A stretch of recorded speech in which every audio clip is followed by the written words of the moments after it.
Outputs.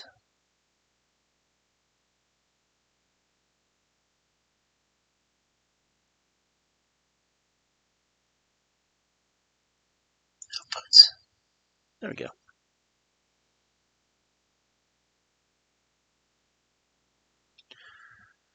Okay.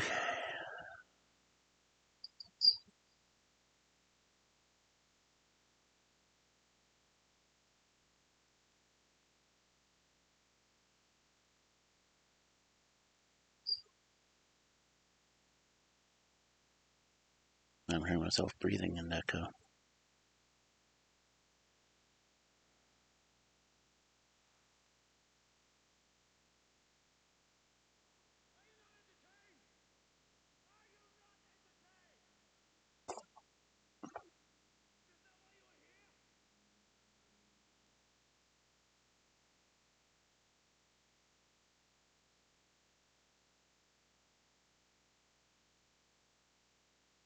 Did that go up?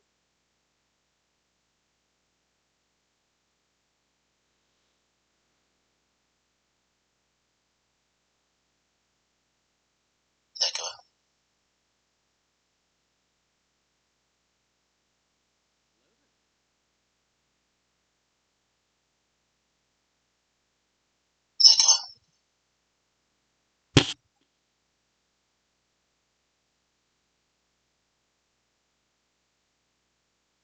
Oh, for fuck's sake.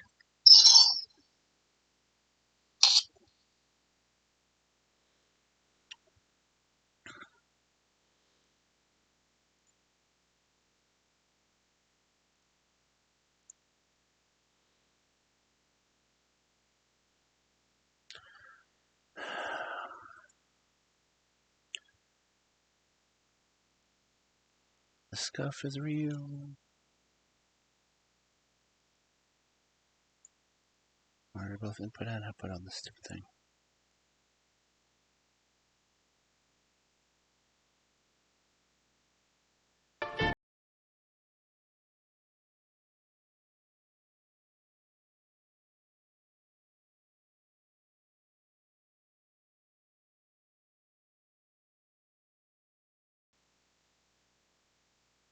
I'll stop the tune.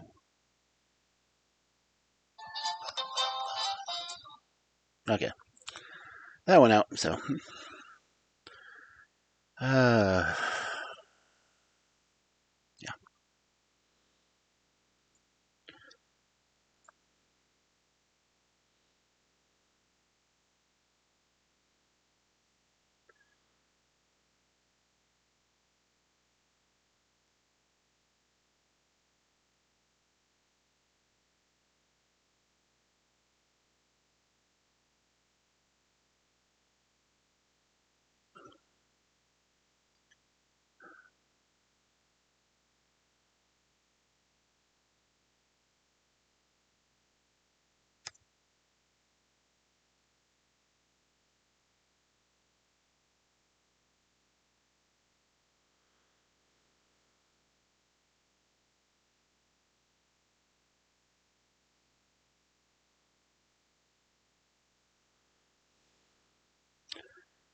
Oh, come on.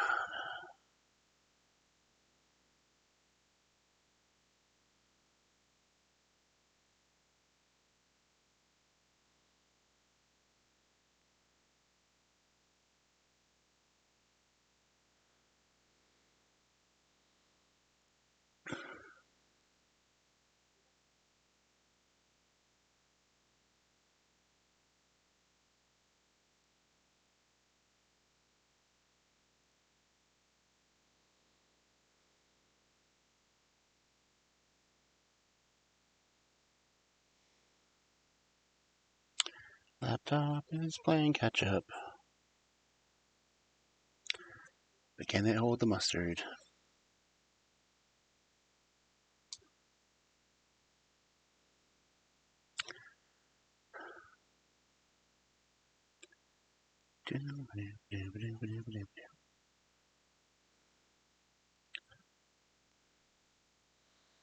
Okay.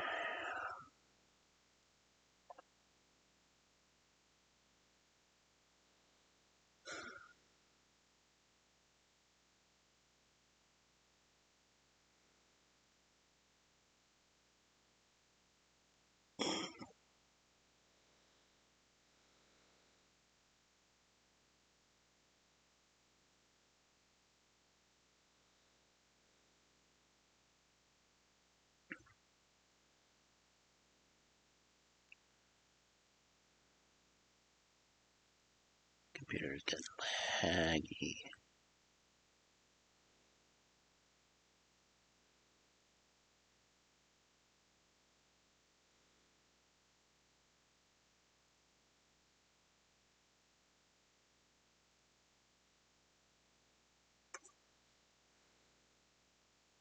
Oh, crap. I just noticed I spelled fairy tales wrong.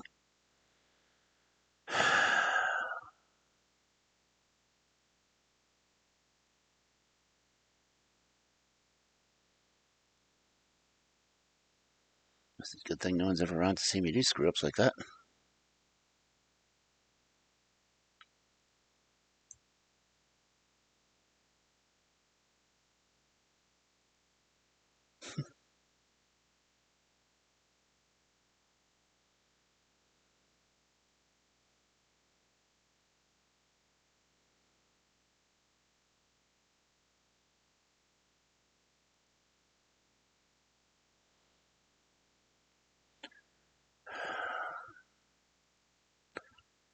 Do do do do do do be do be do.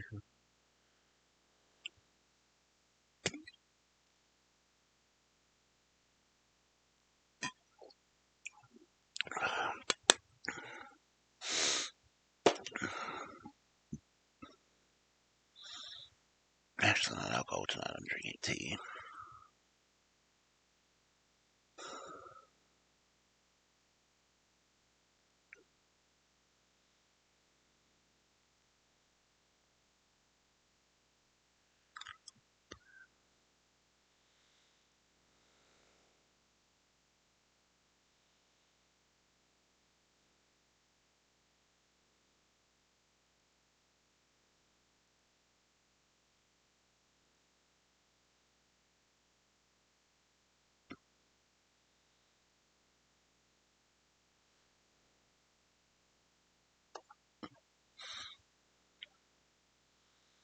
I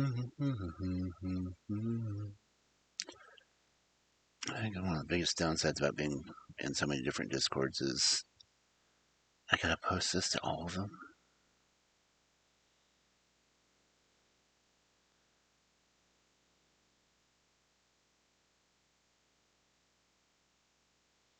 I don't know, I guess I have to post it to all of them, but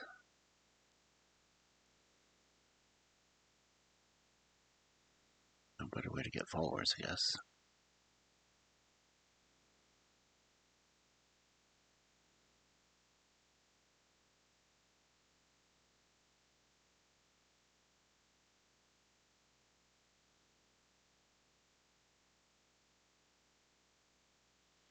No, I don't want to post to everyone. I'm here. I mean, the model is working pretty well right now. I mean, it's even gotten my, conversational stuff.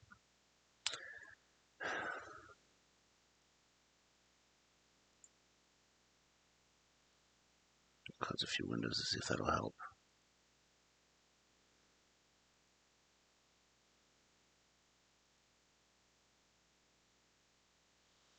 I mean, before coming on myself, that sounds bad. I was watching Taka.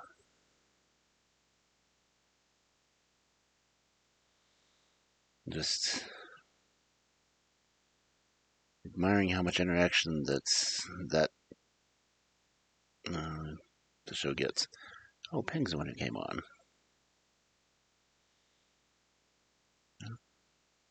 Depending how late am I on, I know how I'm gonna rate. Glad I don't have animated tongue.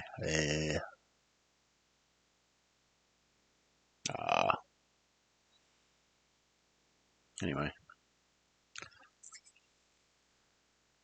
I just said I was closing windows. Why am I opening another one?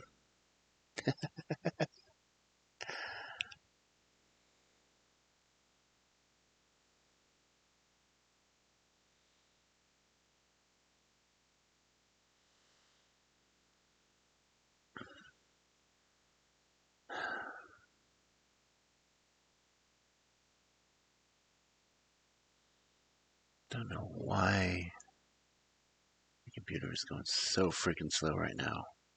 It's not even showing myself streaming, where my tablet, luckily next to me, is showing it pretty well. And even it's a little bit delayed.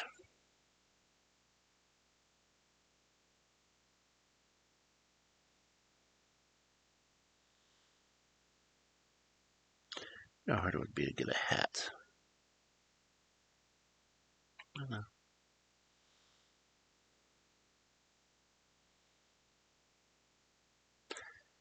I really feel like I need music or something.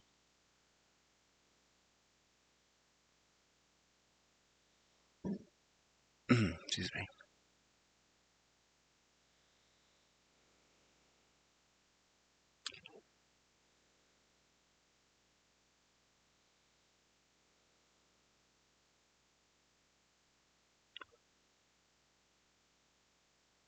I have music options somewhere.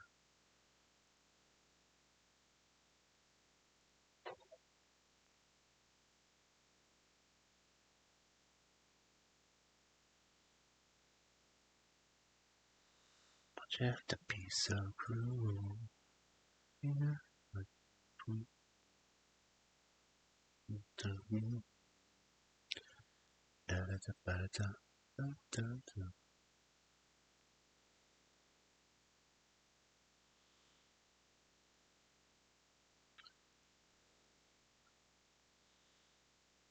See notifications on Twitter. No, people are liking the tweet.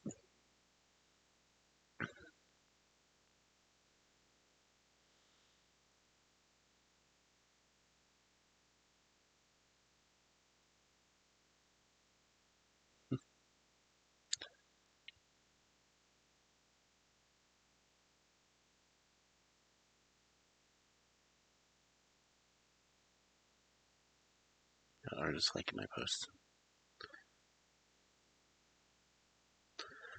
I really do need music or something.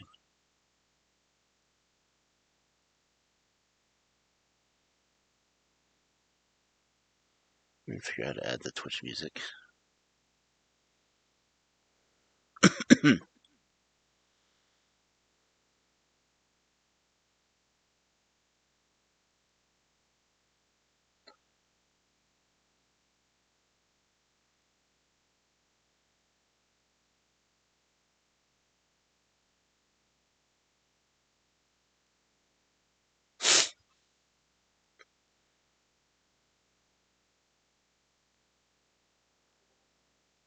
But man,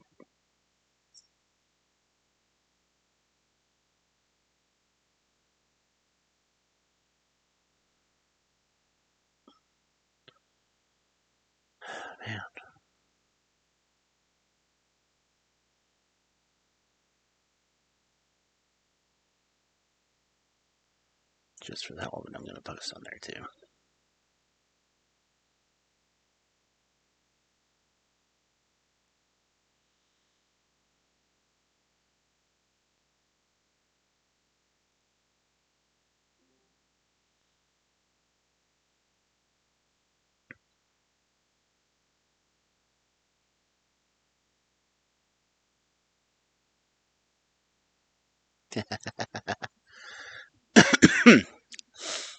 That's funny.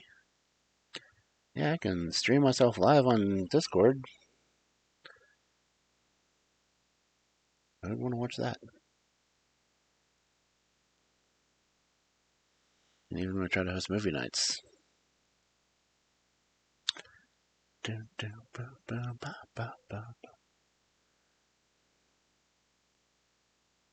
got the tail sway.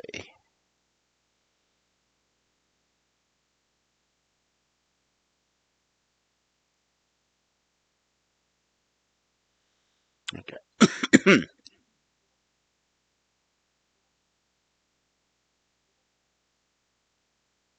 I'm going to...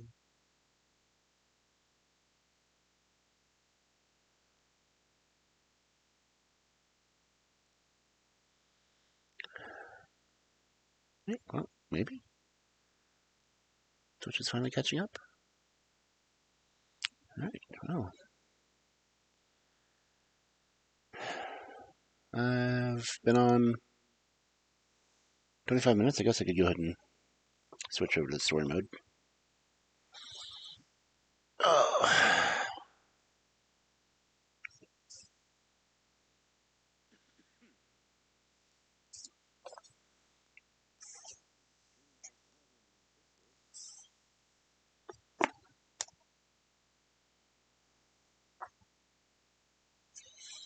Okay, let me figure out the book, then I'll.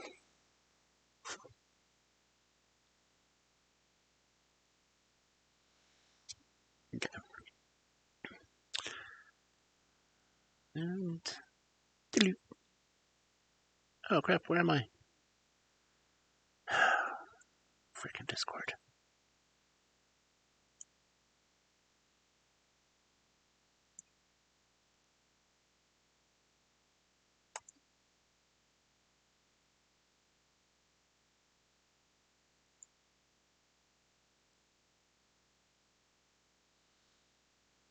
Okay. Useful information to know.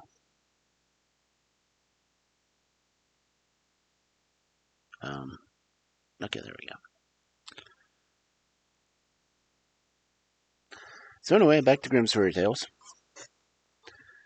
Hope you cubs have been good and, listen to your parents for once this week. Not that I know you ever will.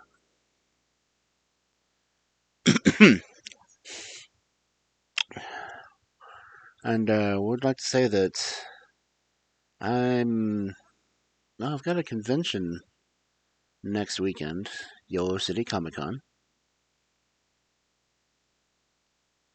that I'm at least gonna try to go to. It's not like I do anything there. I'm just gonna be walking around being myself. The offline version of me, anyway. So, hopefully, I'll notice if anyone comes in or not. I mean, if you come in, hang around, listen to stories, that kind of thing, it'll be cool. I mean, nothing wrong with getting told bedtime stories, I guess. So anyway, let's get into this. Oh well, the first story in here is The Godfather.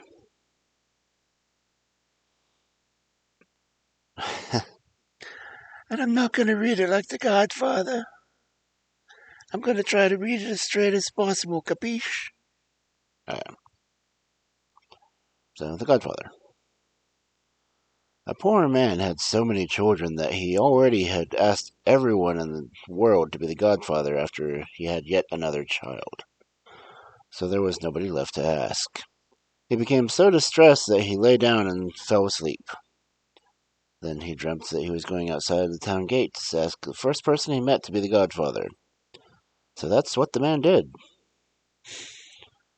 He went out the front gate and asked the first man he met to be the godfather. The stranger gave him a little bottle of water and said, "With this water you can cure the sick when death stands at the sick person's head. But when death stands at the sick person's feet, the patient must die."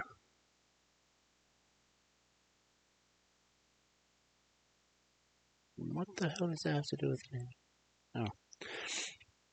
Now one day the king's child became sick, and death stood at the child's head, so the man cured him with water. The second time that the king's child became sick, the man cured him against death because death was standing at the head. But the third time, death was standing at the foot of the bed, and the child had to die. Alrighty then. Later, that man went to the godfather to tell him about everything. When he climbed the stairs to the house and reached the first landing, he encountered a shovel and a broom quarreling with each other. The man asked where the godfather lived, and the broom replied, "One flight higher." When he came to the second landing, he saw a bunch of dead fingers lying there, and asked once again where the godfather lived. "One flight higher," replied the fingers. This is a little morbid. Yeah. On the third landing, there was a pile of skulls, he told him once again, one flight higher. On the fourth landing, he saw some fish sizzling in a pan over a fire. They were frying themselves, and also told him one flight higher. After he climbed to the fifth floor, he came to the door of the room and looked through the keyhole. There he saw the Godfather, who had a pair of long, long horns. When he opened the door and entered the room, the Godfather jumped quickly onto the bed and covered himself. "Godfather," the man said, "when I came to the first landing, a broom and a shovel were quarreling." "How can you be so simple-minded?" said the Godfather. "That was the servant and the maid just talking to each other." "On the second landing, I saw dead fingers lying about." "Oh, my goodness, how foolish are you? Those were salsifying roots." "On the third landing, there were skulls lying about." "You stupid man, those were cabbage heads." This is so very weird. "On the fourth landing, I saw a fish in a pan frying themselves." And just as he said that, the fish came in and served themselves on a platter. "And when I came to the fifth landing, I looked through the keyhole and saw that you had long, long horns." Now that's just not true.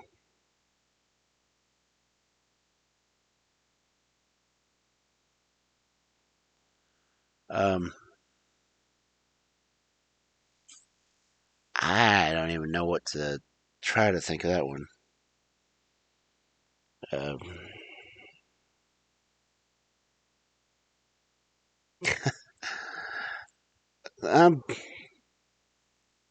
don't know if there's even a moral in that one. That's just freaking weird, Cubs. Yeah, so the next one, The Strange Feast. Yeah.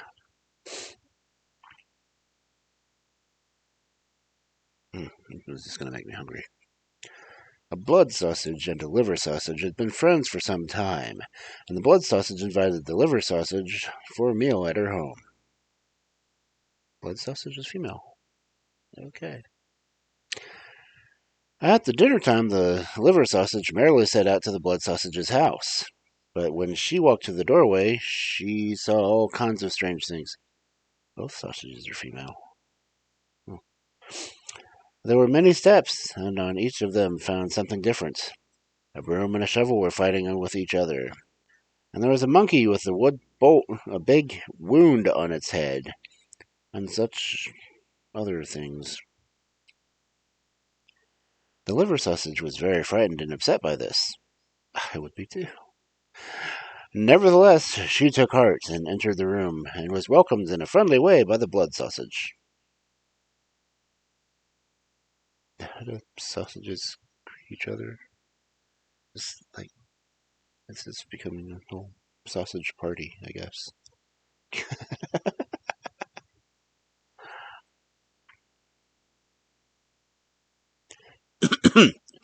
Anyway,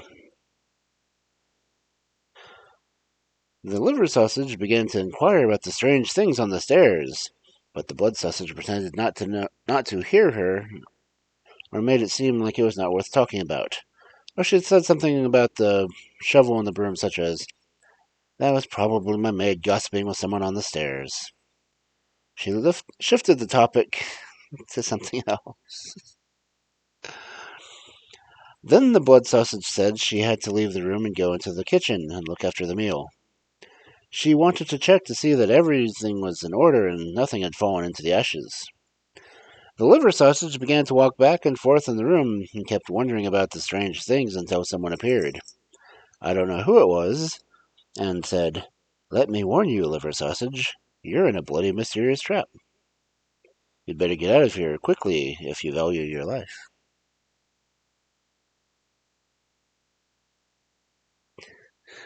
Well, yeah. The liver sausage didn't have to think twice about this. She ran out the door as fast as she could. Nor did she stop until she got to the house and was in the middle of the street. She looked around and she saw the blood sausage standing high up in the attic window with a long, long knife that was gleaming at it as though it had just been sharpened. The blood sausage threatened her with it and cried out, "If I'd caught you, I would have had you."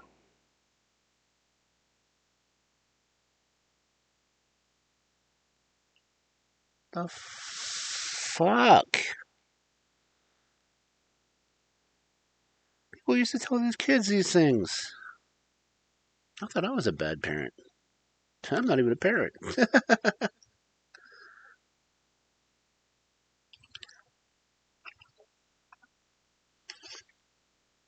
I mean, honestly. Guess I should mention I'm eating sausage.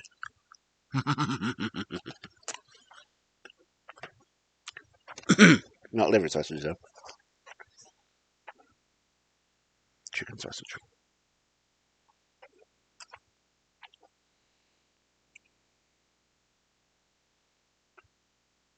ASMR chewing. I can hear it, can you? Anyway. Next one is Godfather Death. It's clearly the other Godfather story wasn't enough. Okay. Once upon a time, there was a poor man who already had 12 children. When the 13th was born, that's coincidence. Since he was at his wits' end in such distress, he ran into the forest, where he encountered our dear Lord, who said to him, "I feel sorry for you, my poor man. I shall stand sponsor to your child at the baptism, and take care of him so that he'll live happily on earth." All right. Upon saying this, the Lord left him standing there and moved on, because that's what lords do. Soon thereafter, the poor man encountered Death, who likewise spoke to him and said, "I want to be your godfather and stand sponsor to your child. If he has me as his friend, he will never be in need. I'll take him into a doctor. Make him into a doctor. Yeah." "I'm satisfied with what you say," said the man. "You don't make a difference between rich or poor, and when you fetch them. Tomorrow is Sunday. My son will be baptized. Just show up at the right time."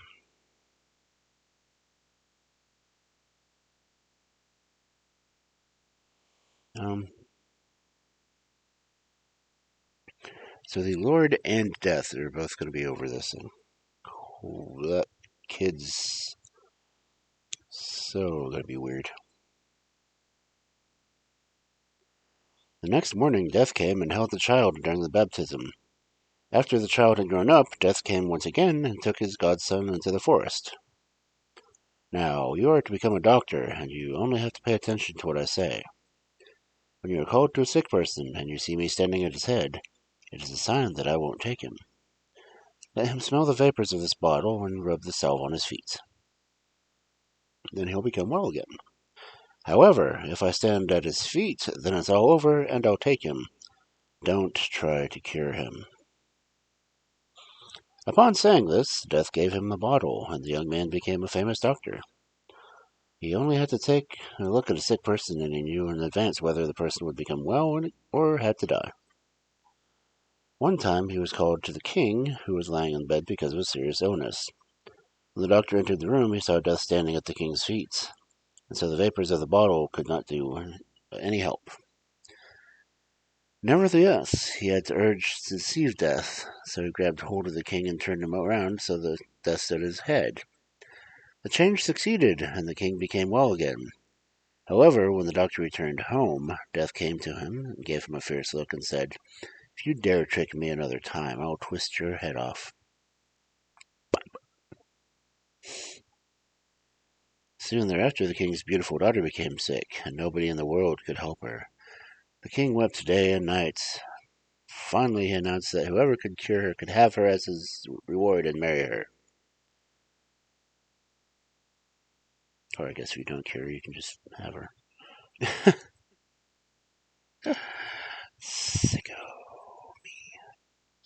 So the doctor came and saw Death standing at the feet of the princess. Since he was completely enchanted by her beauty, however, he forgot all of Death's warnings and turned the princess around. Let her smell the vapors of the bottle and rub the soles of her feet with a salve. No sooner did he return home than Death stood there with a horrible look on his face. Then he seized his godson and carried him to an underground cave where 1,000 candles were burning. Take a look, said Death.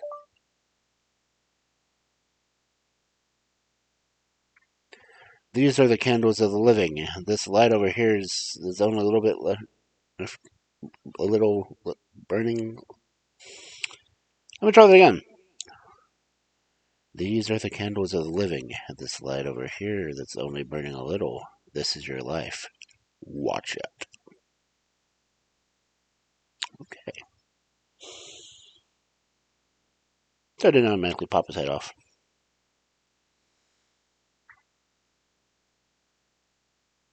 The Wandering of Thumbling, the Tailor's son. Thumbling? Okay, so this is Tom Thumb. It's got all the makings of it. Anyway. A tailor had a son who was so small, not larger than a thumb. Therefore he was called Thumbling. However, he was filled with courage and said to his father, Father, I want to go out wandering. Fine with me, my son, said the old man. And he took a darning needle and took a lump of sealing wax in the light. Now you'll have a dagger to take with you to take on your way.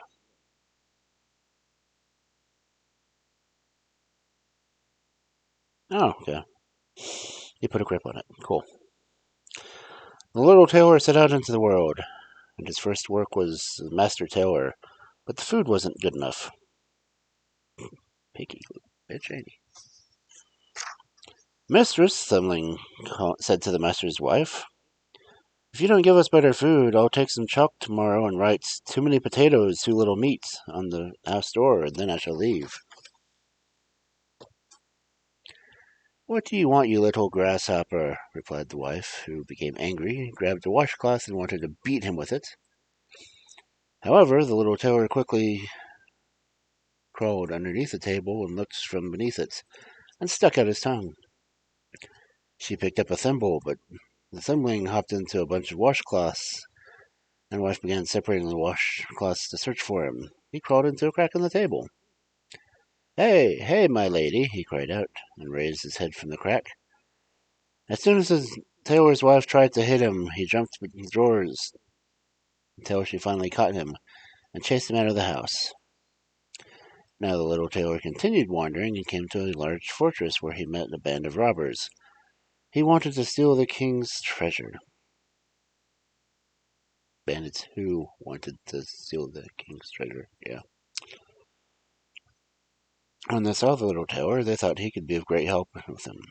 So they spoke to Thumbling and said that if he was good and able to fellow, they should come along with him and get to the treasure chamber, crawl inside, and throw the money outside to them.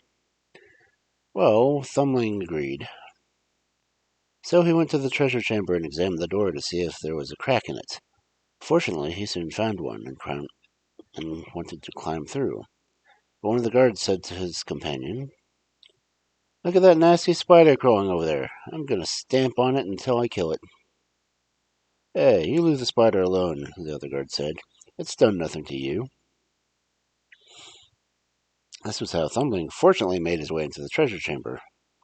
Then he went to the window where the robbers were standing outside and threw one coin after another out the window.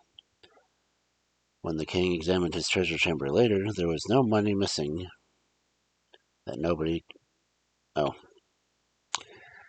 Damn, Cubs. When the king examined his treasure chamber later, there was so much money missing that nobody could understand how it had been stolen because all the locks had been well protected. The king called for more guards, who heard something rattling the coins. They went inside and wanted to grab hold of the thief, but the little tailor head down in the corner beneath the coin and cried out, Here I am! The guards ran over there, while Thumbling leaped into another corner, and when they were at the first corner, he cried out, "Here I am!" The guards ran to the next corner, and Thumbling hopped to another corner and cried out, "Here I am!" This way he kept making fools of them and kept doing this until they became tired and left the chamber. Now Thumbling gradually threw all the coins out the window and sat himself down on the last one and went flying through the window.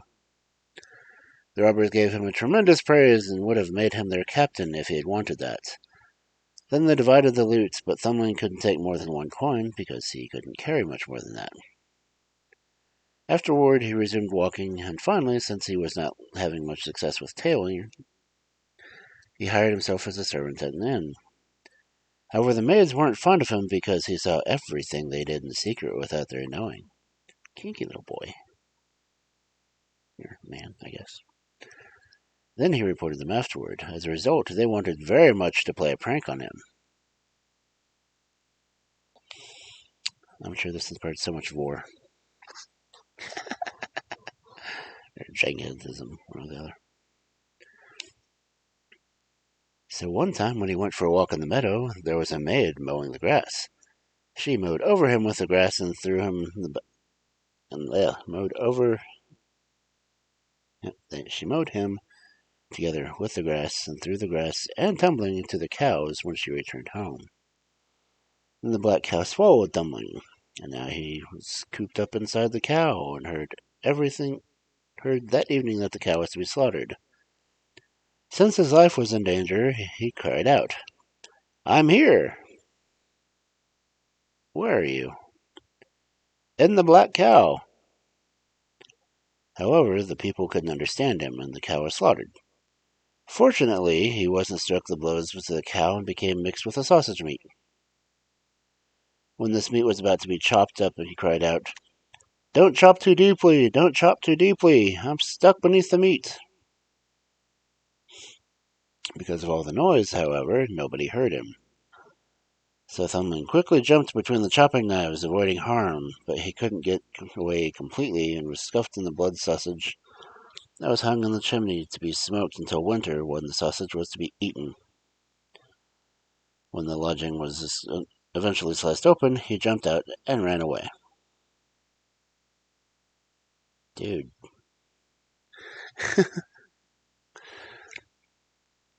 How did they not notice? How did they not grind him in the sausage properly?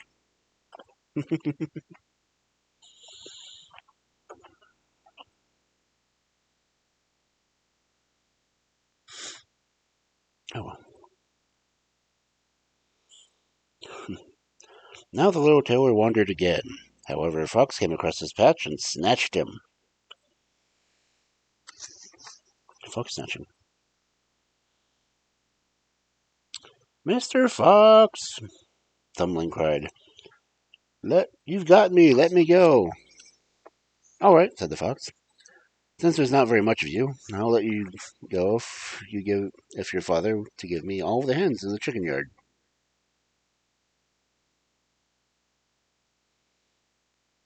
So Thumbling swore that he'd do this, and the fox carried him to his home and was given all the hens in the chicken yard. Meanwhile, little Tailor brought his father one coin that he had earned from all his wanderings. But why did the fox get all the poor chickens to eat? "Oh, you fool, a father certainly loves his child more than he does all his hens."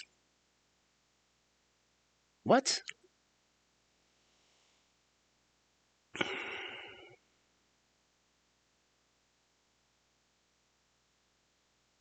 That's chickens are easier to replace. Well, chickens are easier to replace than kids, but you have to wait a little bit longer for a kid.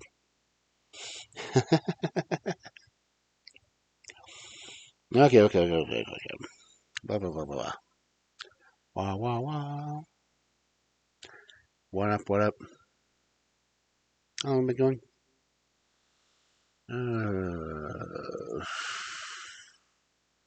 It's only been 47 minutes of that. Not much of it's been reading. Okay. Fitcher's bird. Once upon a time, there was a sorcerer who was a thief, and he used to go begging from house to house in the guise of a beggar. One time a maiden opened the door and gave him a piece of bread. He only had to touch her to force her to jump into his basket. Nice. Not that I would ever practice that kind of magic, but, getting a maiden to hop into my basket, hell yeah. Then he carried her off to his house, where everything was splendid inside, and he gave her whatever she desired. I don't know how many maidens would complain. I mean, the dapper wolf I am, and if I had a splendid house and could give her everything she desired, but that's neither here nor there. Some time later, he said to her, I have some business to attend to outside of the house, and so I must make a trip. Here's an egg. Take good care of it and carry it with you wherever you go. I'm also giving you a key. If you value your life, don't go into the room that it opens. How would you know which room it opened unless you tried it? Just don't stick the key in a hole. And here goes the logic that women are bad, inherently. Even if they're, brought to a home in a basket and,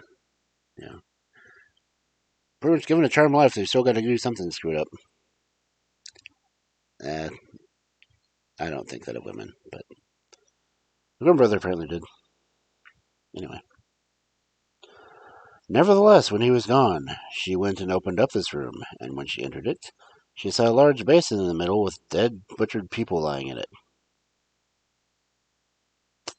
Meek. She was so tremendously horrified that the egg she was carrying plopped into the basin. To be sure, she quickly took it out and wiped off the blood, but the blood reappeared instantly. She wiped and scraped and couldn't get rid of the stain. Out, damp spot. When the man returned from his journey, he demanded the key and the egg. He looked at both of them and realized right away that she had been to the bloody chamber. Didn't you pay attention to my instructions? He said angrily. Now you'll go back to the bloody chamber against your will. Upon saying this, he grabbed her and led her to the chamber, and chopped her into pieces, and tossed her into the basin with the others.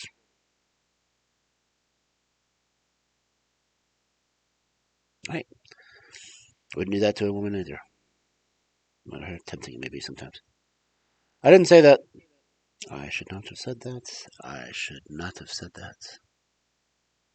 Women be tasty, though.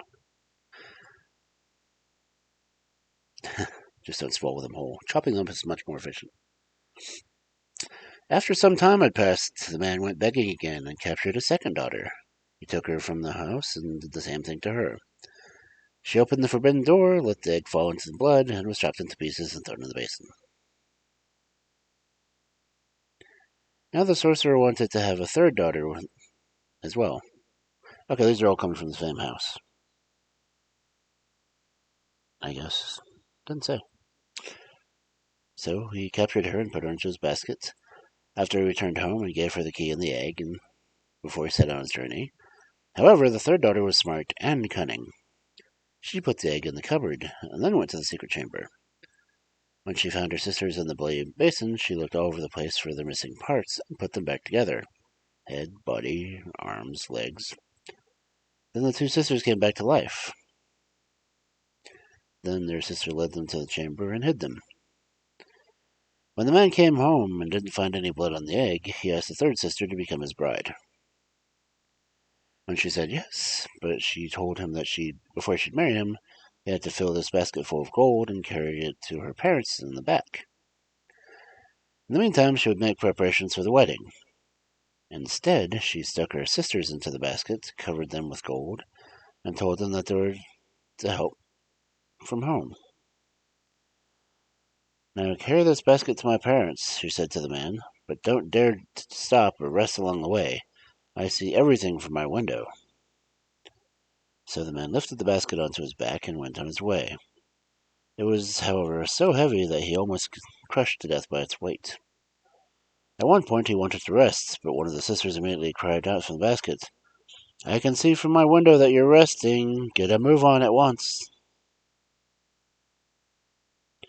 He thought it was the bride who was crying out, so he immediately continued walking. Whenever he stopped along the way, he heard a voice. He had kept moving. Back at his place, the bride took a skull, decorated it with jewels, and set it on a window case.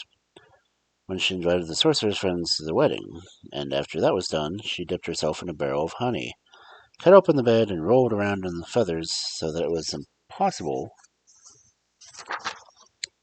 to recognize her because she looked so strange. Honey dipped and coated in feathers. Nice. Not that I would, lick that off, but that might be me and my loneliness. And this was how she set out on her way. Soon she met some of the wedding guests, who asked, "Where are you coming from, oh Fitcher's bird?" "From Fitcher's house, haven't you heard?" "And what may the young bride be doing there?" "She swept the whole house from top to bottom, and now she's just looking straight out the window." Soon thereafter she met the bridegroom, who was on his way to return home.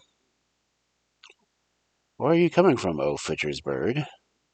"From Fitcher's house, haven't you heard?" "And what may the young bride be doing there?" "She swept the whole house from top to bottom. Now she's looking straight out the window." The bridegroom looked and saw the decorated skull. He thought it was his bride, and he waved to her. However, once he and his guests were all gathered inside the house, the helpers who were sent to his sisters finally arrived. These people locked all the doors to the house, then set fire to it. And since nobody could get out, they were all burned to death.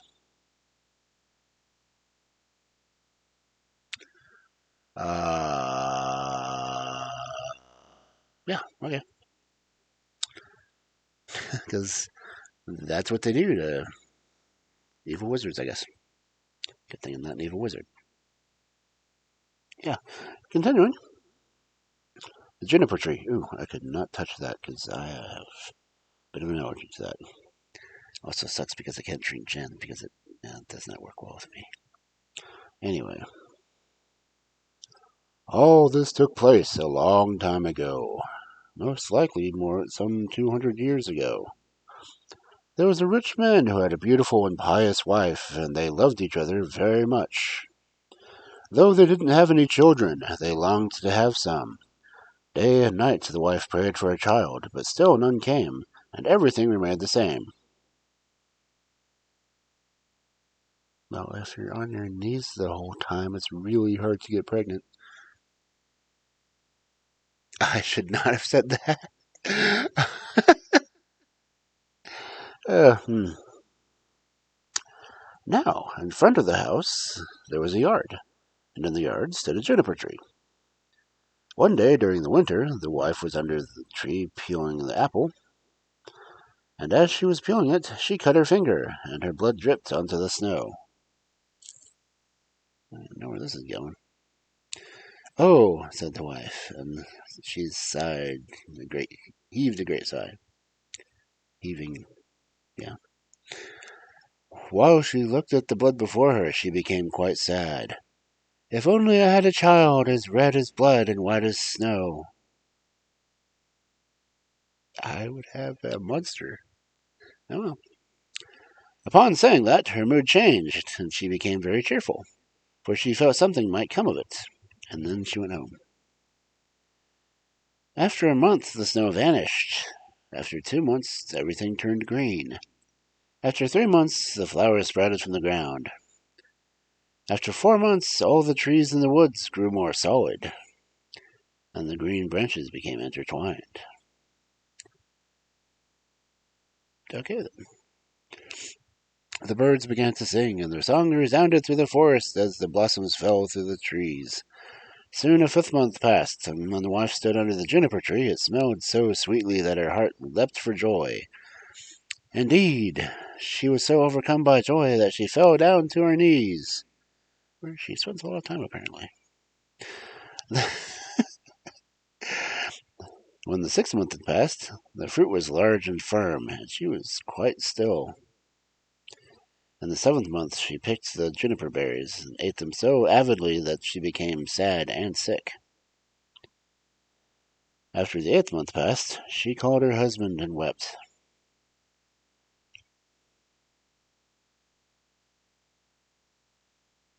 What? Okay. If I die, she said, bury me under the juniper tree. After that, she was quite content and relieved until the 9th month had passed. Then she had a child as white as snow and red as blood. When she saw the baby, she was delighted. Then she died. Hell. Okay, child as white as snow and red as blood. Can we, have defining parts? Was her hair white and her skin red? Was her skin red or her skin white? Was her... Yeah. Fairy tales. That'd be weird, yo. And so delighted she had a child that she died. No, it was that drinking juniper berries that did it. Oh. Her husband buried her under the juniper tree, and he began weeping a great deal. After some time, he felt much better, but he still wept every now and then. Eventually, he stopped, and after more time passed, he took another wife, as one does. With the second wife, he had a daughter, while the child from the first wife was a little boy, who was red as blood and white as snow. Whenever the woman looked at her daughter, she felt great love for her, but whenever she looked at the little boy, her heart was cut to the quick. She couldn't forget that he would always remind her, always stand in the way, prevent her and her daughter from inheriting everything, which was what women had in mind. Women. Grimm's gotta hate him, apparently. Where am I? Gradually, the devil took hold of her and influenced her feelings towards the boy until she became quite cruel towards him. She pushed him from one place to the next, slapped him here and cuffed him there, so that the child lived in constant fear. And when he came home from school, he found no peace at all. One day, the woman went up to her room, and her little daughter followed her and said, "Mother, give me an apple." "Yes, my child," said the woman, and she gave her a beautiful apple from the chest that had a very heavy lid and a large iron lock. "Mother," said the little daughter, "shouldn't brother get one too?" The woman was irritated by the remark and said, "Yes, as soon as he comes home from school." And when she looked out the window and saw him coming, the devil took possession of her, and she snatched the apple away from her daughter. "You shan't have one before your brother," she said, and threw the apple into the chest and shut it. Meanwhile, the little boy came through the door, and the devil compelled her to be friendly to him and say, "Would you like to have an apple, my son?" Yet she gave him a fierce look. "Mother," said the little boy, "how ferocious you look." "Yes, give me an apple." Then she felt compelled to coax him. "Come over here," she said, as she lifted the lid. "Take out an apple for yourself."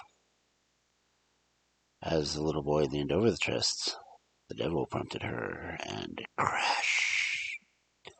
She slammed the lid so hard that his head flew off and fell among the apples. Then she was struck by fear and thought, "How am I going to get rid of this?" She went up to her room and went straight to her dresser, where she took out a white handkerchief from her drawer. She put the boy's head back on the neck and tied the handkerchief so nothing could be seen. Then she set him on a chair in front of the door and put an apple in his hand. Some time later, little Marlene, I'm guessing that would be the daughter's name, came into the kitchen and went up to her mother, who was standing by the fire in front of the pot of hot water, which was constantly stirring. "Mother," said Marlene, "brother's sitting by the door and looks very pale. He's got an apple in his hand. and I asked him to give me the apple, but he didn't answer, so I became scared. Go back to him, said the mother, and if he doesn't answer you, give him a box on the ear. Ooh, evil mom. Little Marlene returned to him and said, Brother, give me the apple.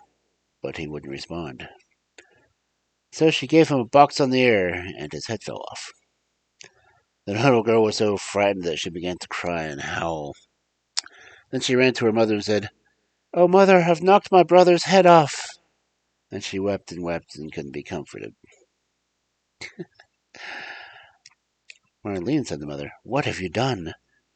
You're not to open your mouth about this. We don't want anyone to know, and besides, there's nothing we can do about it now. So we'll make a stew out of him. Wow. Damn. Frame your daughter for killing him, then make him stew. The Grimm brothers did not like women. The mother took the little boy and chopped him into pieces.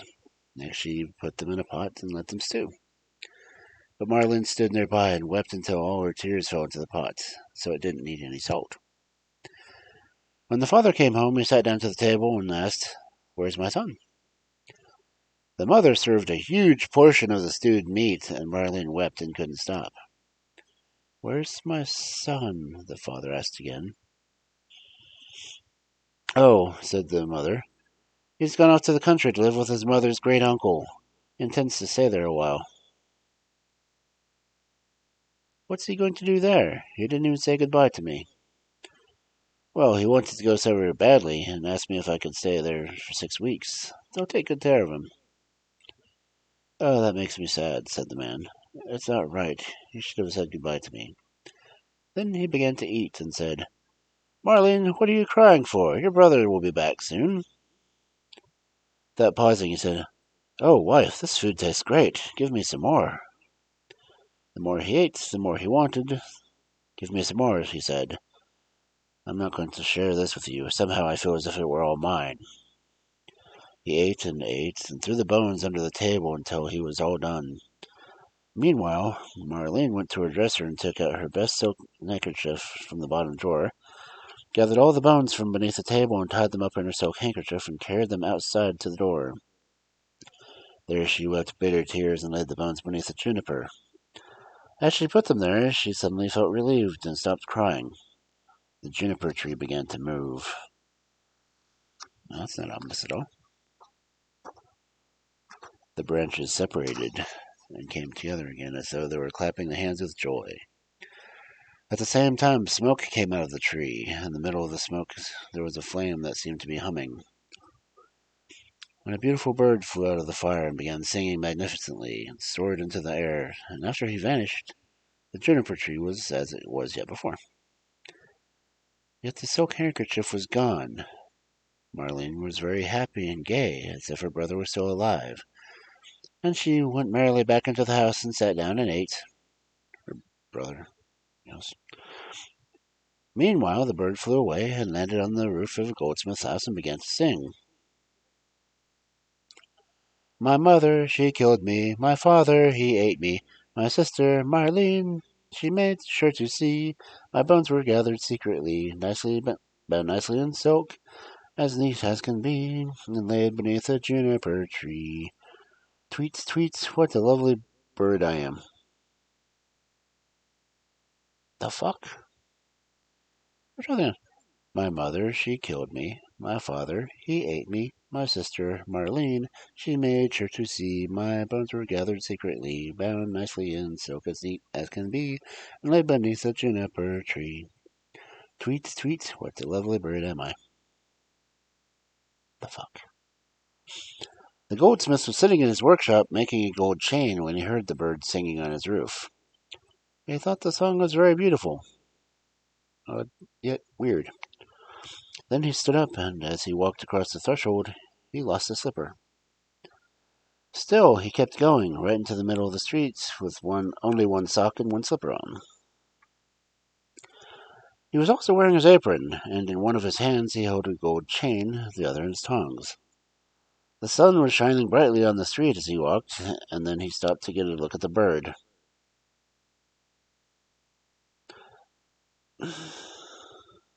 Hell. Bird, he said, how beautifully you sing. Sing me that song again. No, said the bird. I never sing twice for nothing. Give me the golden chain and I'll sing it for you again. All right, said the goldsmith. Here's the gold chain. Now sing the song again. The bird swooped down and grasped the gold chain in his right claw and went up to the goldsmith and began singing. My mother, she killed me. My father, he ate me. My sister, Marlene, she made sure to see. My bones were gathered secretly, bound nicely in silk, as neat as can be, and laid beneath the juniper tree. Tweet, tweet, what a lovely bird I am.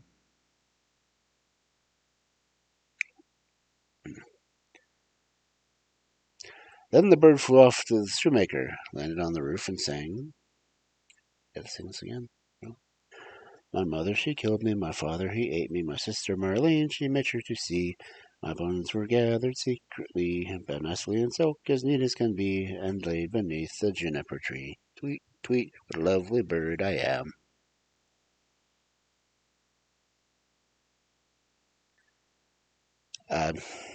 Yeah. When the shoemaker heard the song, he ran to the door in his shirt sleeves and looked up at the roof, keeping his hand over his eyes to protect them from the bright sun. Bird, he said, how beautifully you sing. Then he called to his house. Called into his house. Wife, come out here for a second. There's a bird up there. Just look. How beautifully he sings. Then he called his daughter and her children, and the journeyman, the princess, and the maid. They all came running out into the streets and looked at the bird and saw how beautiful he was. He had bright red and green feathers. His neck appeared to glisten like pure gold, while his eyes sparkled and his head like stars. Bird, said the shoemaker, now sing me that song again. No, said the bird. I never sing twice for nothing. You'll have to give me a present. Because birds. Wife, said the man, go into the shop and there's a pair of red shoes on the top shelf. Get them for me. What are you going to give the shoes to a bird? The wife went and fetched the shoes. There, said the man, now sing the song again. The bird swooped down, grasped the shoes in his left claw, flew back up to the roof and sang. My mother, she killed me. My father, he ate me. My sister, Marlene, she made sure to see. My bones were gathered secretly, bound in nicely in silk, as neat as can be, and lay beneath the juniper tree. Tweet, tweet, what a lovely bird I am. Yeah. When the bird finished singing the song, he flew away. He had the chain in his right claw and the shoes in his left, and he flew far away to a mill. The mill went clickety-clack, clickety-clack, clickety-clack. The miller had 20 men sitting in the mill, and they were all hewing a stone. Their chisels went click-clack, click-clack, click-clack, and the mill kept going clickety-clack, clickety-clack, clickety-clack. The bird swooped down and landed in the leaden tree outside the mill and sang. My mother, she killed me. Then one of the men stopped working. My father, he ate me. Then 2 more men stopped and listened. My sister, Marlene, she made sure to see. Then 4 more stopped working. My bones were gathered secretly, bound nicely in silk as neat as can be. Now only 8 kept chiseling, and laid beneath, now only 5, the juniper tree, now only 1. Tweet, tweet, what a lovely bird I am. Then the last one also stopped and listened to the final words. Bird, how beautifully you sing. Let me hear that too. Sing your song again for me. No, said the bird. I never sing twice for nothing. Give me the millstone and I'll sing you the song again. I would if I could, he said, but the millstone does belong to me alone. If he sings, said the others, he can have it.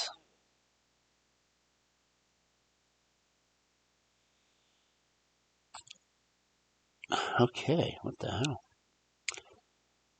Then the bird swooped down, and all 20 of the miller's men took some wooden beams to lift the stone. Heave ho! Heave ho! Heave ho!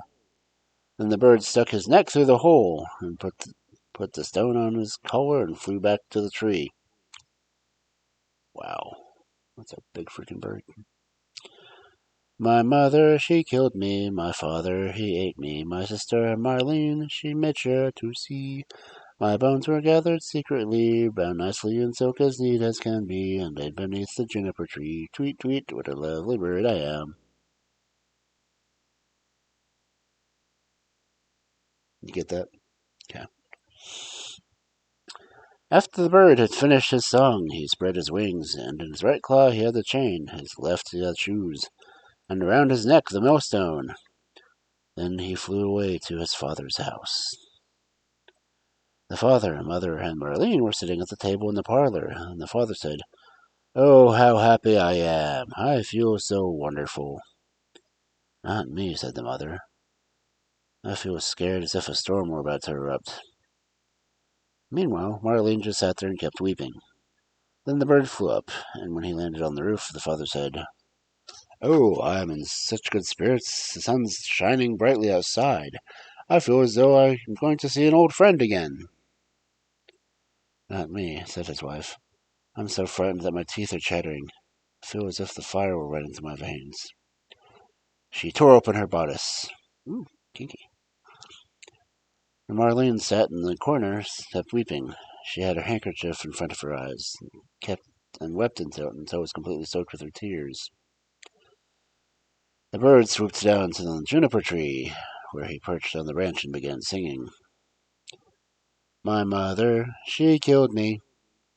The mother stopped her ears and shut her eyes and tried not to hear or see anything, but there was a roaring in her ears like turbulent storms, and her eyes burned and flashed like lightning. My father, he ate me. Oh, mother, said the man, listen to that beautiful bird singing so gloriously. The sun's so warm, and it smells like cinnamon. My sister Marlene made sure to see. Then Marlene laid her head on her knees and wept, but the man said, I'm going outside. I must see the bird up close. Oh no, don't go, cried the wife. I feel as if the whole house were shaking and about to go up in flames. Nevertheless, the man went out and looked at the bird. Burb.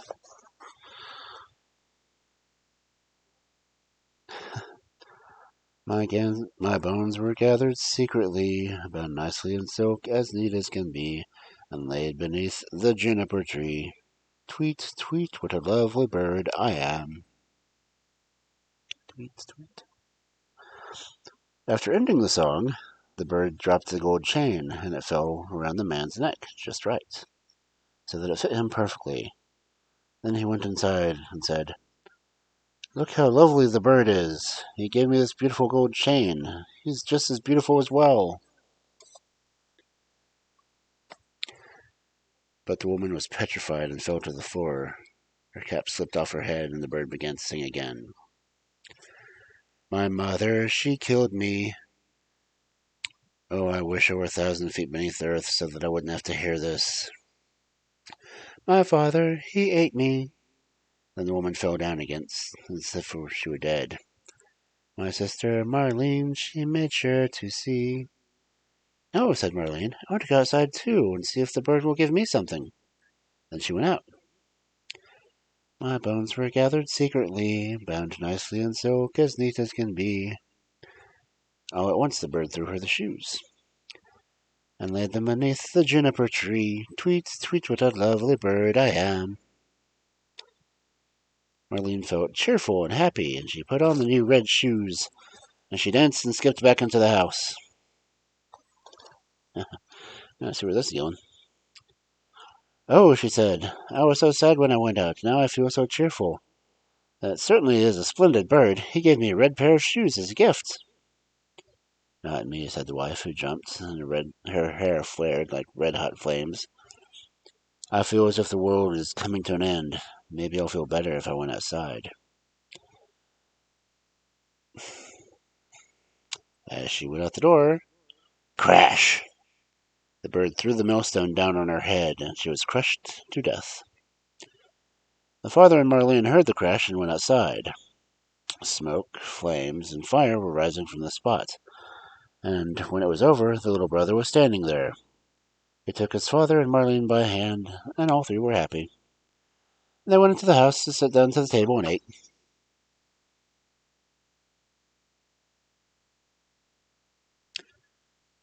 What the ever-loving fuck? Oh, man.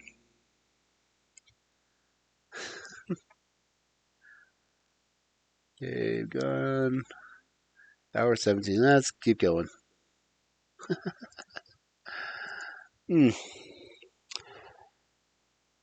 Number 48. Old Sultan. A farmer had a faithful dog named Sultan. Oh, the end. No. He was old and couldn't latch onto things with his teeth anymore. So the farmer said to his wife, "I'm going to go and shoot old Sultan. He's no longer any use to us." Ouch. Old Yellow, Old Yellow. Old Sultan, Old Sultan. The wife replied, "Don't you do it. We support that faithful dog in his old age. He's served us so well for many years." Maybe it's just stepmothers that are bitches. Yeah. "You must be out of your mind," her husband said. "What are we going to do with him? He doesn't have a tooth left in his head. No thief would be afraid of him any more. If he served us well, then he's done it because of his hunger, and because he was well fed here. Tomorrow is his last day. End of discussion." Damn. The dog had overheard everything that they had discussed, and since he had a good old friend, the wolf, he went out to see him. Wolves, good friends. He went out to see him that evening and whine about his fates, and tell him that his master was going to shoot him the next day. Answered the wolf. "Don't worry," said the wolf. "I'm going to give you a good plan. Early tomorrow morning, your master is going to go out with his wife and make..." Oh, let me try this again. "I'm going to give you a good plan. Early tomorrow morning, your master will be going out with his wife to make hay. And they'll take the little child with him because nobody will be staying at home. They generally leave the child behind the hedge while they work. Now you're going to lie down next to the child as if you want to rest and guard him. I'll come out of the forest and steal the child. Then you've got to jump up and run after me and chase me away. They'll believe that you rescued the child, and you'll be in their good graces. And they'll give you anything you want for the rest of your life." I might as well play up the bad wolf thing and do it for a good cause. Gotta keep, gotta keep Cousin Hound in the house, The dog liked this plan, because a dog would. Dog would. And it was carried out just as they had conceived it. The wolf ran off a short distance, and the dog overtook him. The dog dropped the child, and the dog brought him back to his master, whereupon the man cried out in a very loud voice, "Well, since our old Sultan was chased away the wolf again, he's going to stay alive, and we'll support him for the rest of his life. Wife, go home and cook him some bread mush so he can easily swallow. And Phil, bring him my pillow. He'll have his bed as long as he lives." Doesn't say wolves don't do good deeds. Will help out a fellow canine.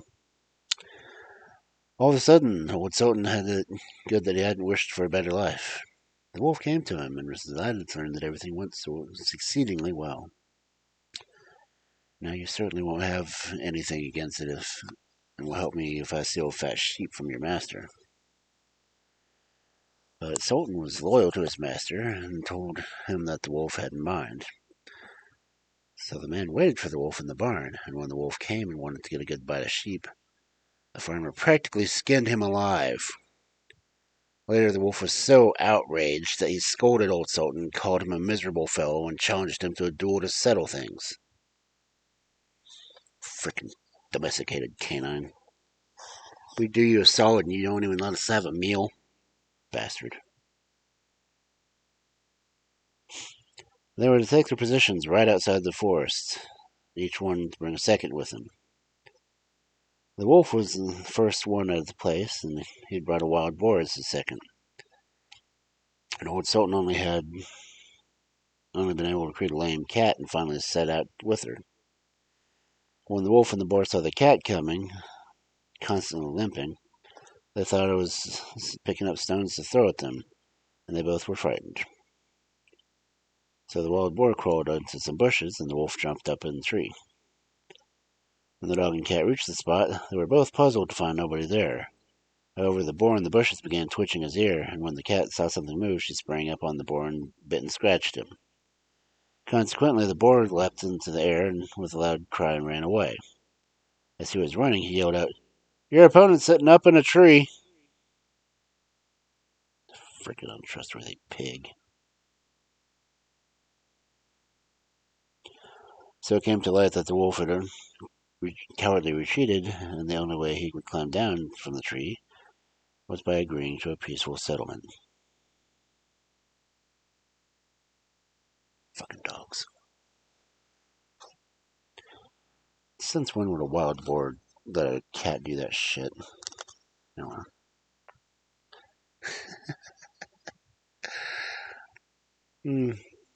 Yeah. A king went hunting in a vat. Oh, wait. Good. This one is the Six Swans. A king went hunting in a vast forest, got lost, and couldn't find his way out. Finally, he came upon a witch and asked her to show him the way out of the forest. However, the witch told him that she wouldn't do it. He had to remain there and would lose his life. He could only be saved if he married her daughter. Wow. Life or marriage, you got your choice, king. The king cherished his life and was so frightened and said that yes. So the witch brought the maiden to him. Oh, she was young and beautiful. She couldn't take her without getting the creeps and secretly shuddering. However, he intended to keep his promise. Then the old woman led them both to the right path of the forest, and once they were at the king's home, the witch's daughter became his wife. Now the king still had 7 children from his first wife, 6 boys and a girl, and since he was afraid the stepmother might harm them, he had brought them to the castle in the middle of the forest. It lay so well concealed nobody knew the way to it, and he himself would not have found it if the wise woman had not given him a ball of yarn. When he threw the ball before him, the yarn unwound itself and showed him the way. Wow, that's clever. Sounds like something out of one of these stories.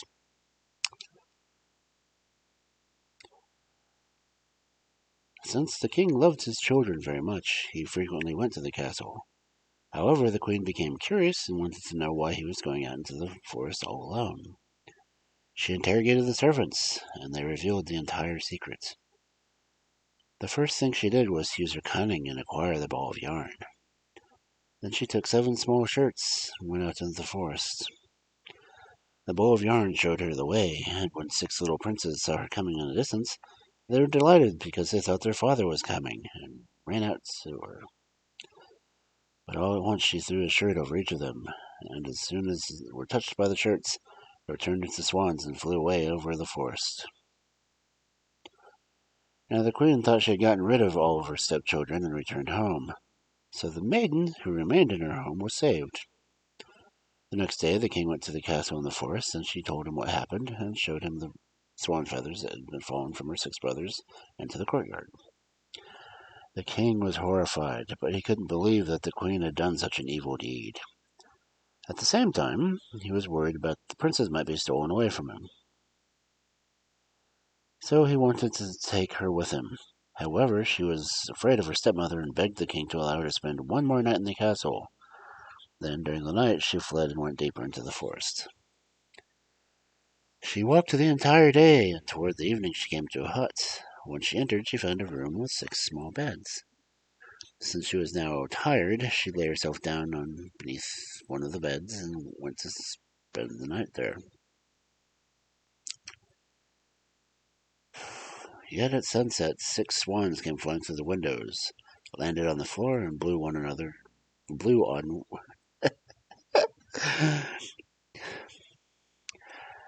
Yet at sunset, 6 swans came flying through the window, landed on the floor, and blew on each other until the feathers were blown off, as if some cloth had slipped from them. There stood her 6 brothers. She crawled out from beneath the bed, and the brothers were both glad and distressed to see her. "You can't stay here," they said. "This is a robber's den. When they come home from their marauding, they live here. We can take off our swan skins for only a quarter of an hour every evening and assume our human form during that time. Then it's all over. If you want to rescue us, you must sew us 6 shirts made of asters. But during this time, you're not allowed to speak or laugh. Otherwise, your work will be for naught." Who tells the kids that this is how they cure the spell? I mean, how do they know? No. As the brothers were speaking, a quarter of an hour expired, and once again they were transformed into swans. The next morning, however, the maiden gathered asters and perched herself on a branch in a tall tree, and began to sew. She didn't speak a single word or laugh. She sat there and concentrated on her work. After she had been there for some time, the king who owned this piece of land went hunting and came upon the tree where the maiden was perched. His hunters called to her and told her to come down, but because she was not permitted to answer them, she wanted to satisfy them by throwing them presents. She threw them her gold necklace, and they continued to call out. She threw them her girdle, and when that didn't work either, she threw down her garters, and little by little everything that she had on her, and could do without, until she had nothing left but her little shift. Nightgown, basically. Still, all this is not enough for the hunters. They climbed a tree and carried her down, led her by force to the king, who was astonished by her beauty. He covered her with a cloak, his cloak, lifted her onto his horse, and brought her into his home. Even though she was mute, he loved her with all his heart, and she became his wife. It's really hard to do vows if you can't talk. Now the king's mother was angry about all this and spoke ill of the young queen. Nobody knew where the wench came from, and if she was worthy of the king. When the queen gave birth to her first child, the old mother-in-law took the child away and smeared the queen's mouth with blood while she was asleep. Then she accused the young queen of having eaten her own child and of being a sorceress. However, because of his great love for his wife, the king refused to believe this. Mother-in-laws, damn. After some time later, the queen gave birth to a second prince. The godless mother-in-law played the same trick and accused the queen of cannibalism again. Since the queen wasn't allowed to talk, she had to sit there mute and work on the 6 little shirts. She couldn't save herself and was sentenced to burn at the stake. We've heard this one before. The last sentence was to be carried out. And it was exactly the last day of the 6 years, and she had managed to finish sewing the 6 shirts. With only one sleeve of the last shirt was missing. When she was led to the stake, she took the 6 shirts with her, and while stood on the pile of fire and was about to be lit, she saw the 6 swans flying through the air until they descended right near her. She threw the shirts over them, and as soon as the shirts touched them, their swan skins fell off, and her 6 brothers stood there in the flesh. Only the 6th one was missing his left arm. Instead, he still had a swan's wing at the shoulder. Now she could speak once again and told everyone how her mother-in-law had slandered her in such a wicked way. Consequently, the old woman was tied to the stake and burned to death. However, the young queen lived on with the king and her 6 brothers in a time of great joy.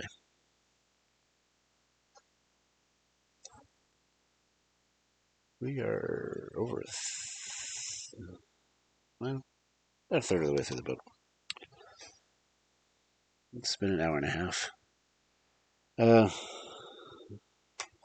the next story? Okay, I'll read one more.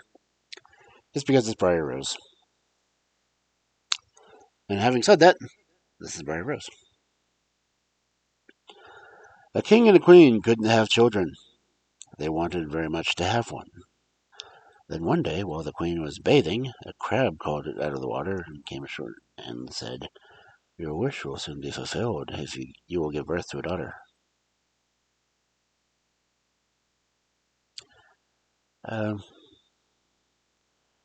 So was the queen bathing in the ocean? Because the crab came out of the water and came on shore.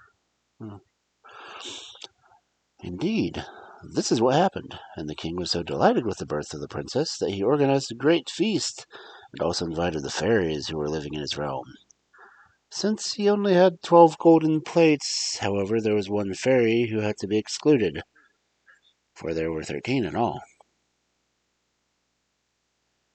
The fairies came to the feast, and at the end of the celebration they gave the child some gifts. One gave virtue, one beauty. The others would give splendid things that one could possibly wish for in the world. But just after the 11th fairy had announced her gift, the 13th appeared, and she was quite angry. She had not been invited to the festivities. Now, I'm going to do this voice as best I can, so have pity on me, cubs. "Since you didn't invite me to attend the celebration," she cried out, "I say that if your daughter turns 15, she will prick herself with a spindle and fall down dead."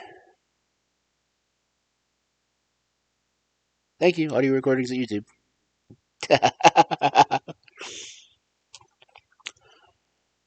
The parents were horrified, but the 12th fairy hadn't made her wish yet, and she said, "The girl will not die. She'll fall in a deep sleep for 100 years. Like, that really helps. I mean, okay. The king still hoped to save his dear child and issued an order that all spindles in the entire kingdom were to be banned. Meanwhile, the girl grew up and became marvelously beautiful. On the day she turned 15, the king and queen had gone out, and she was left completely alone in the palace.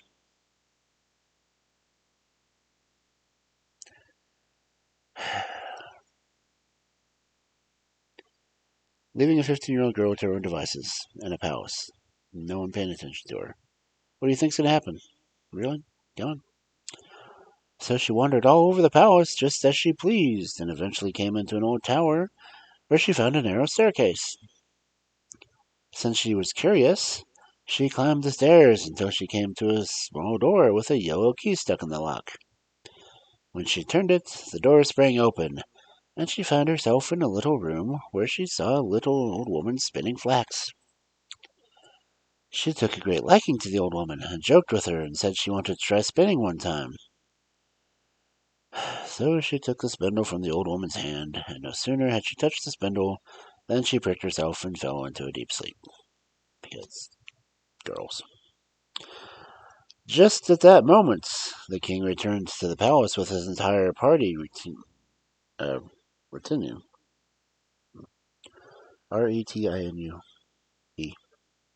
Retinue? No. And everybody and everything immediately fell asleep. The horses in the stable, the pigeons on the roof, the dogs in the courtyard, and the flies on the wall. Even the fire flickering in the hearth became quiet and fell asleep. The roast stopped sizzling, and the cook, who was just about to pull the kitchen boy's hair, let him go. And the maid, who was plucking the feathers from a hen, let it drop and fell asleep.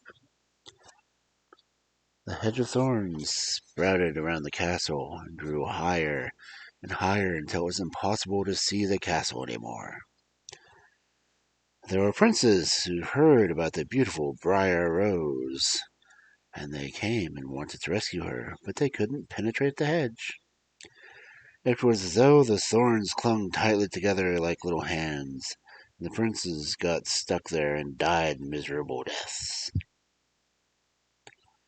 All of this continued for many years until one day a prince came riding through the country and an old man told him that people believed the castle was standing behind the hedge of thorns, and that a gorgeous princess was sleeping inside with her entire royal household.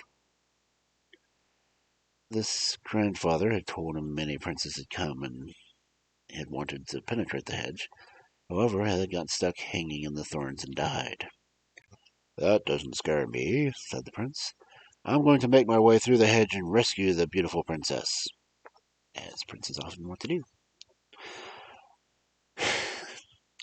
So he went, and when he came to the hedge of thorns, there was nothing but flowers that separated and made a path for him. And he went through them, and the flowers turned back to thorns. After he reached the castle, the horses were lying asleep on the courtyard. There was an assortment of hunting dogs, and pigeons were perched on the roof and tucked their heads beneath their wings. When he entered the palace, the flies were sleeping, and the fire in the kitchen, along with the cook and the maid. The prince continued walking as he saw the entire royal household, with the king and queen lying asleep. Everything was so quiet that he could hear himself breathe. Finally, he came to the old tower where Briar Rose was lying asleep. The prince was so astounded by her beauty that he leaned over and kissed her. Immediately after the kiss, she woke up, and the king and queen and entire royal household, and the horses and the dogs and the pigeons on the roof and the flies on the wall and the fire woke up. Indeed, the fire flared up and cooked the meats until it began to sizzle again, and the cook gave the kitchen boy a box on the ear, while the maid finished plucking the chicken. When the wedding of the prince to the Briar Rose celebrated in splendor, they lived happily again to the end of their days.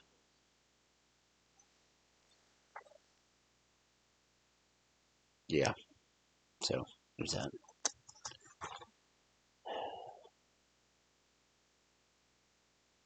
One more? Okay, I'll do one more. I'm kind of addicted to reading the stories. And whether or not you kids are actually here listening to them or enjoying them is entirely up to you, but uh, I like reading these. So, one more story. This one would be The Foundling. Unless I feel the urge to read another, and then we'll continue, but still. I've got food sitting here that I've completely ignored so I can read these stories. Anyway, The Foundling. Once upon a time, a forester went out hunting in the forest, and he entered it. He heard some cries that sounded like those of a small child. He followed the sounds, eventually came to a tall tree where he saw a small child sitting on the top. The child's mother had fallen asleep with him under the tree, and a hawk had seen the child on her lap, so it swooped down and carried the child away with its beak and set it on top of the tree. The forester climbed the tree and brought the child down and thought, "You ought to take him home with you and raise him as your little Lena." Lena? I know that's a boy's name. Whatever. So he took the boy home, and the two children grew up together. Okay, his daughter was Lena. Okay. However, the boy who had found on top of the tree called the Foundling because he had been carried away by a bird. Foundling and little Lena were very fond of each other. In fact, they loved each other so much that they became sad if they were not constantly inside of each other. Foundling. All I can think is a Mandalorian now. Dun, dun, dun, dun, dun, dun. Anyway, okay. Now the forester had an old cook, and one evening the cook took two buckets and began fetching water. But she didn't go to the well simply one time, but many times. When little Lena saw this, she asked, "Tell me, old Santa, why are you fetching so much water?" "If you promise to keep quiet, I'll let you in on my secrets." Little Lena, of course, replied that she wouldn't tell a soul. Then the cook told her, "Early tomorrow morning, when the forester goes out hunting, I'm going to heat some water over the fire, and when it's boiling, I'm going to throw the Foundling in and cook him." Wow. Really? Um, hmm. Early the next morning, the forester got up to go hunting, and after he had gone, the children were still in bed. Then little Lena said to the Foundling, "If you won't forsake me, I won't forsake you." "Never ever," said the Foundling. "Well then, I'm going to tell you something important," said little Lena. "Last night Santa carried many buckets of water into the house. When I asked her why she was doing it, she said if I wouldn't tell a soul, she'd let me in on a secret. And I promised not to tell a living soul. Then she said that early this morning, when my father goes out hunting, she would boil a kettle full of water, throw you in, and cook you. So let's get up quickly and dress ourselves and run away." Then the two children got up, dressed themselves quickly, and ran away. When the water in the kettle began to boil, the cook went to the bedroom and found to get the Foundling to throw him into the kettle. But when she entered the room and went over to the beds, she saw that the two children were gone, and she became greatly alarmed. "What shall I say to the forester when he comes home and sees his children are gone?" she said. "I better send some people after them so we get them back." The cook sent 3 servants to pursue them and bring them back, but the children were sitting on the edge of the forest and saw the 3 servants coming from afar. "If you won't forsake me, I won't forsake you," said little Lena. "Never ever," said the Foundling. "And change yourself into a rose bush, and I'll be a rose on it," said little Lena. When the 3 servants reached the edge of the forest, they saw nothing but the rose bush with a little rose on it. The children were nowhere to be seen. "There's nothing we can do here," they said, and they went home, where they told the cook they had seen nothing but the rose bush with a rose on it. Then the cook scolded them. "You blockheads! You should have cut the rose bush in 2, plucked the rose, and brought it back with you. Now go quickly and do it." Blockheads. So they set out once more to look for the children. But when the children saw them coming from afar, little Lena said, "If you won't forsake me, I won't forsake you." "Never ever," said the Foundling. "Then change yourself into a church, and I'll be the changeling hanging in the I'll be the chandelier hanging in it." When the 3 servants arrived at the spot, there was nothing but the church with the chandelier inside. "What should we do here? Let's go home." When they got home, the cook asked what they found anything. They said no. They'd found nothing but a church with a chandelier inside.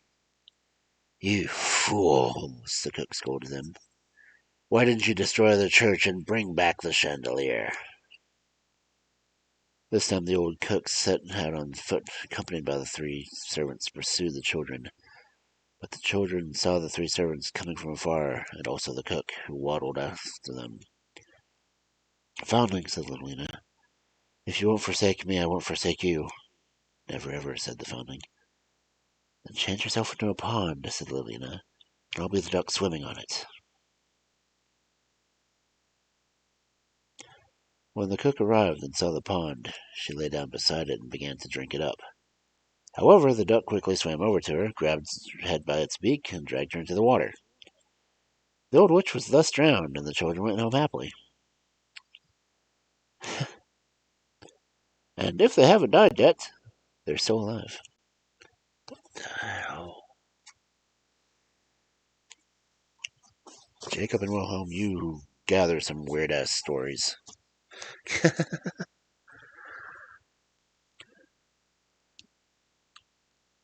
Let's see what's going on in the world. Da, da, da, da, da, da. So, let's switch back. If you like the stories that I've been doing, I do put these on my YouTube channel afterwards. I do have a different playlist for the fairy tales. I've done the Scandinavian fairy tales, and I've done the Irish folk tales. Each one has its own playlist on my YouTube channel. That's hell. You can just look up Kentrin Valkyrie. You'll find me, or let me grab a link for it. Well, the link's down below. It's the one I've got labeled as. Where's it? Well, it actually says my YouTube channel.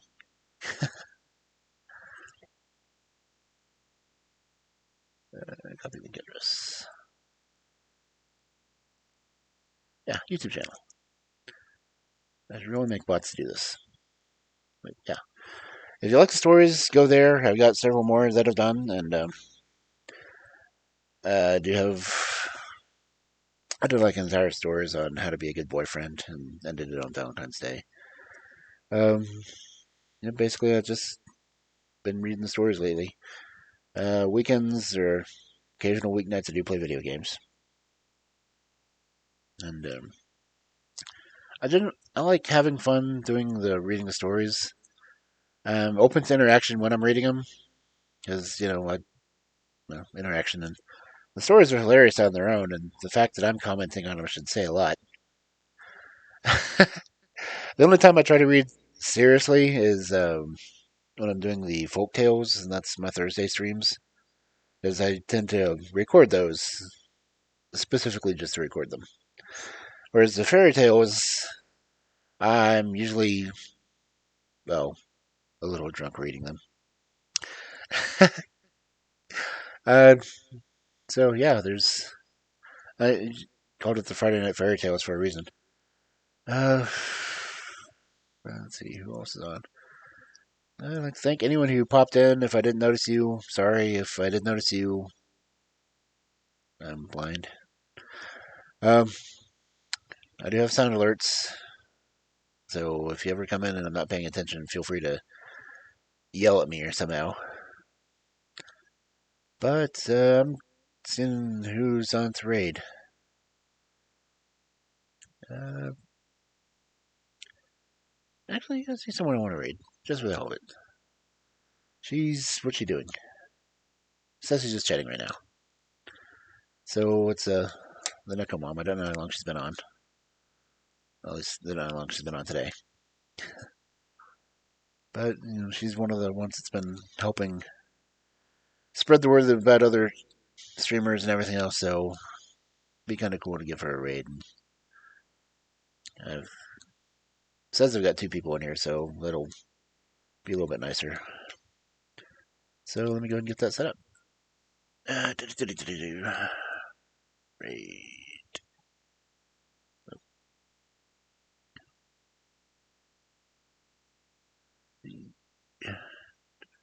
Echo Mom. And yeah, I don't really have a raid message or anything else, so just be straight raid and heading over there and seeing what she's up to. And in the meantime, I hope you all have a good night and do cool stuff and be good to each other or yourselves, whichever. Just be good. I don't want to have to come and spank you. Or maybe I do. That's not an uncle's job. Anyway, night cubs. Boop. Hey, button, push. Nope. There we go. And she's on a break.